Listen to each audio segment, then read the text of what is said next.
was a similar move to what we saw yesterday with stocks. Stocks, they did pull back from the early gains that we saw this morning. Well, the Dow up as much as 68 points earlier in the session, so we saw this big jump and then we had this big drop. But what helped lift stocks earlier in the session? A few analyst upgrades, including Apple, SLM, Sallie Mae, and also Greece too. European leaders backing a proposal to help the country avoid default. Also, this continuing strong economic news that we're seeing. But we did get that pullback toward the end of the session on rising tensions between North and South Korea. But got to keep in mind, Keith, the volume's been pretty light today, but 4 weeks in a row of gains for stocks.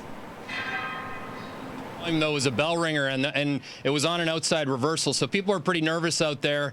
To the downside now, we've had a 10.3% move since the February the 8th low, which, as you'll remember, it was the freak out with Greece the last time. So my question is there anybody out there saying that we could go down from here?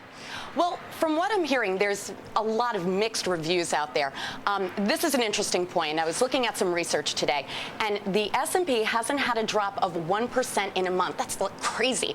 Well, the longest stretch, that's the longest stretch definitely in the bull market, and that bull market starting March of last year. And this information is from Bespoke Investments, and they say that it's a sign that stocks are gaining momentum, but they do say that stocks may fall for a few days before continuing to move higher. But, you know, there's a lot of traders out there. They're given the old too far, too fast quote when we're hitting these 18 months highs and the 72% jump in the S&P since those March of 2009 levels.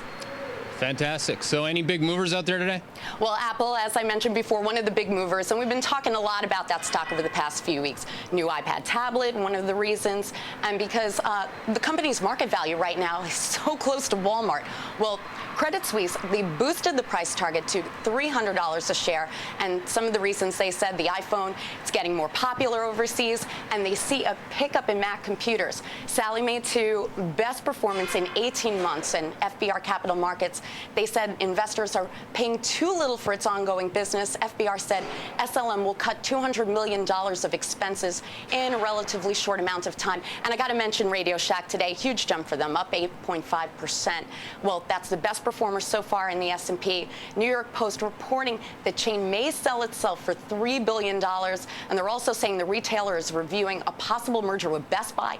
Post says Best Buy is experimenting with some smaller retail outlets. And Oracle, finally, third quarter net income fell from a year earlier, and that stock definitely took a hit today.